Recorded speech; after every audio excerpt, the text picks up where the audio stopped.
హైదరాబాద్లోని రిచ్ ఏరియాలో హైఫై అపార్ట్మెంట్లో హైటెక్ వ్యభిచారం ఆ ముఠా గుట్టు రట్టయింది.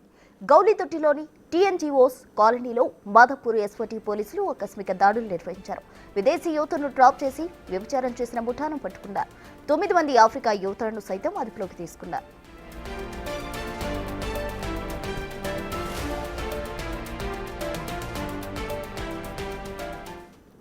హైటెక్స్ లో వ్యభిచారం ముఠా గుట్టు రట్టు చేశారు ఎస్ఓటీ పోలీసులు. దీనికి సంబంధించి పూర్తి వివరాలు మా ప్రతినిధి రాణా ప్రతాప్ అందిస్తారు. రాణా, గత కొంతకాలంగా ఈ టీఎన్జీఓ కాలనీలో వ్యభిచారం నిర్వహిస్తున్నట్టు పక్కా సమాచారం ఎస్ఓటీ పోలీసులకు వచ్చింది. దాన్ని దృష్టిలో పెట్టుకుని అక్కడికి వెళ్లారు. విటులు కూడా అక్కడ ఉన్నారు. కాకపోతే అక్కడికి వెళ్ళిన తర్వాత రెగ్యులర్ వ్యభిచారం సంబంధించినటువంటి వారు ఉన్నారని అనుకున్నారు. కాకపోతే అక్కడ విదేశీయులు ఎక్కువగా ఉన్నట్టుగా పోలీసులు గుర్తించారు. ముఖ్యంగా టాంజానియా గానీ, కెన్యా గానీ, తర్వాత ఇతర దేశాల నుంచి వచ్చినట్టు మరికొంతమంది మహిళలు కానీ ఎక్కువగా ఈ వ్యభిచారంలో దిప్పుతున్నట్టుగా మనకు సమాచారం అవుతుంది.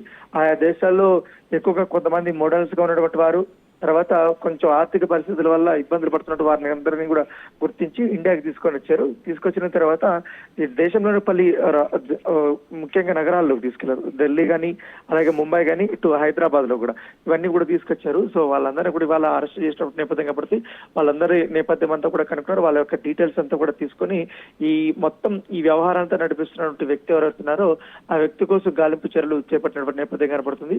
సో దాదాపు ఇప్పుడు 10 మంది దాకా కూడా దొరికారు కాబట్టి ఇంకా కూడా చాలా మంది ఉన్నట్టుగా సమాచారం అవుతుంది. వాళ్ళకి సంబంధించిన దాదాపు 12 ఫోన్లు కూడా ఇప్పటికీ పోలీసులు స్వాధీనం చేసుకున్నారు. ముఖ్యంగా టాంజానియా, బ్యాంకాక్ చెందినటువంటి యువతలే ఎక్కువగా ఉన్నట్టుగా మనకు సమాచారం అవుతుంది. ఈ జీవీఆర్ నివాస్ లో ఎవరికి కనీసం సమాచారం కూడా లేకుండా ఏదో ఒక కంపెనీ నడుపుతున్నట్టుగా అక్కడ వాళ్ళు మొత్తం సెటప్ చేసుకున్నారు. సెటప్ చేసుకున్న తర్వాత కొంతమందికి అనుమానం వచ్చింది. అనుమానం వచ్చిన తర్వాత పోలీసులకి కంప్లైంట్ వచ్చి ఈ యొక్క గుట్టు రెట్ అనేది బయటపడినటువంటి పరిస్థితి.